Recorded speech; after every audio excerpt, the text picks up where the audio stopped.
दूध बाळक माटे अमृत समान होय छे। माताना दूधना कारणे बाळकनी रोगप्रतिकारक शक्ति वधे छे, परंतु घणी एवी पण महिलाओ होय छे जे पोताना बाळकने पोतानुं दूध नथी आपी शकती। तेवी माताओना बाळकोने पावडरनुं दूध आपवामां आवे छे, तेथी तेवा बाळको माटे मिल्क बैंक शरू करवामां आवी छे। भावनगर शहेरमां सौराष्ट्रनी प्रथम मिल्क बैंक एप्रिल 2024 मां शरू करवामां आवी छे। અહીં માતાનું ધાવણ સ્ટોર કરવામાં આવશે।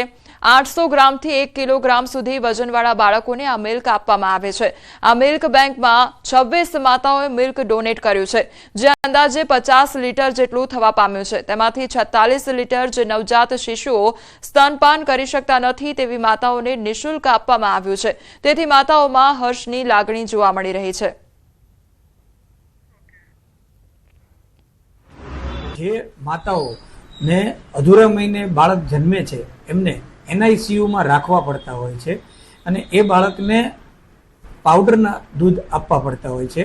એનું એક આ અમે સર્ચ કરી અને સૌરાષ્ટ્રમાં સૌપ્રથમ rotary Amrutalaya mothers milk bank શરૂ કરી અને આખા એશિયામાં જે એવી પહેલી મિલ્ક બેંક છે કે જેમનું કોઈ હોસ્પિટલ સાથે ટાઈઅપ નથી। રોટરી ક્લબ દ્વારા સંચાલિત લોટરી અમૃતાલય મધર મિલ્ક બેંક્સમાં મધર મિલ્ક અવેલેબલ છે, જેથી મેં અહીં વિઝિટ કરી અને દીદીનો કોન્ટેક્ટ કર્યો અને મને મધર મિલ્ક અવેલેબિલિટી મળી, જેથી મારા બાળકને 15 દિવસમાં 750 ગ્રામ વજનની ઇમ્પ્રુવમેન્ટ મળી અને મારું બેબી એકદમ હેલ્ધી થઈ ગયું। આની માહિતી મળી પછી પાવા રહ્યા પછી મારા બાળકનું વજન પણ વધ્યો અને શરીરમાં એને તંદુરસ્તી પણ આવવા લાગી છે।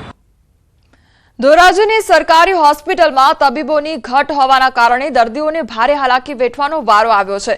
છેલ્લા ઘણા સમયથી ધોરાજી હોસ્પિટલમાં 66 જગ્યાઓનું રોટેશન છે, જેમાં 3 medical officer, MD, MS, orthopaedic, paediatric, ENT, આંખ સ્પેશિયલ તેમજ રેડિયોલોજિસ્ટ ડોક્ટરોની જગ્યાઓ ખાલી છે અને લાખો રૂપિયાના ખર્ચે હોસ્પિટલનું ભવ્ય બિલ્ડિંગ બનાવવામાં આવ્યું છે, પરંતુ નિષ્ણાંત તબીબોના અભાવે ગરીબ અને મધ્યમ વર્ગના દર્દીઓને ખાનગી હોસ્પિટલમાં સારવાર લેવા માટે મજબૂર થવું પડે છે। ઇન્ચાર્જ સુપ્રિન્ટેન્ડન્ટનું કહેવું છે કે જે જગ્યા ખાલી છે તેની ઉપર સુધી રજૂઆત કરવામાં આવી છે।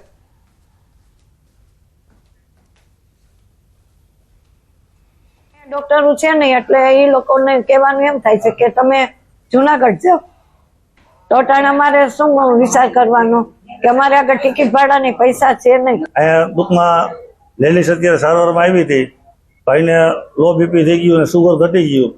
હવે અટાણે કઈ તકલીફ પડે તો અમારે કઈ તો અમારે ભાગવું ગયા, અમારે જવું ગયા, અટાણે કોઈ ડોક્ટર MBBS સિવાય કોઈ છે નહીં। અમારે ત્યાં બધી સુવિધાઓ હાજર છે, પરંતુ નીચે આપણે રેડિયોલોજિસ્ટ, ઓર્થોપેડિક, પીડિયાટ્રિશિયન કે જે ડોક્ટરો અહીંયા અવેલેબલ નથી, તેમજ નીચેના મેડિકલ ઓફિસર 2 જગ્યા જેટલી ખાલી છે। ઉપર અમે રજૂઆત કરેલી છે, જ્યારે પણ જગ્યા ભરાય ત્યારે આવી શકે।